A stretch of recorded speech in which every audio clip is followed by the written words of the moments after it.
What's up, music nerds? My name is Spencer, and today I'm going to be talking a little bit about a substitution that uses the flat 6 minor triad over the 5 chord. And you could hear it a little bit in this idea that I played at the beginning. This idea is by Ben Younson, who's a phenomenal guitar player.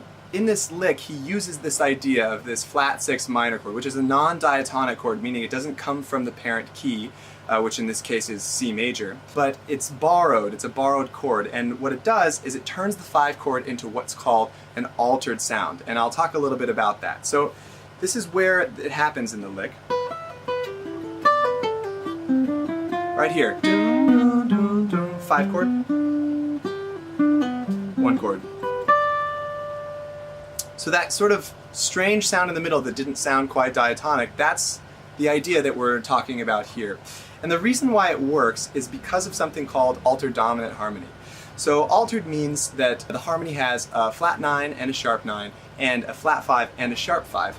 And what this flat 6 minor triad does over the 5 chord is turn that 5 chord into an altered chord. And this is why. So here's the 5 chord, a G dominant 7. The flat 6 minor triad is an A flat minor. So let's look at these notes in the context of a G dominant chord. So an A flat is the flat 9 of G. The third of the A flat minor chord is also the third of the G dominant 7th chord.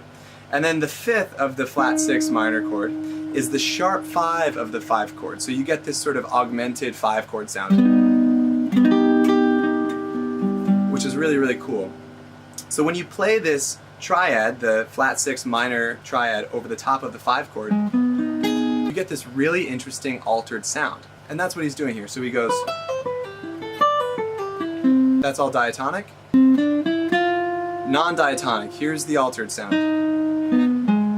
5 chord. 1 chord. Ending on the 9 there. So it's a really interesting sound, and the rule of thumb is if you're playing major harmony and you see a 5 chord, just use a minor triad a half step above the 5 chord and you'll get this really unique altered dominant sound. Cool, I hope this was helpful. If you have any questions, please leave them down in the comments. If you enjoyed this video and you haven't seen my content before, be sure to like and follow and subscribe and all that good stuff. And I will see you in the next video. Thanks so much. Bye.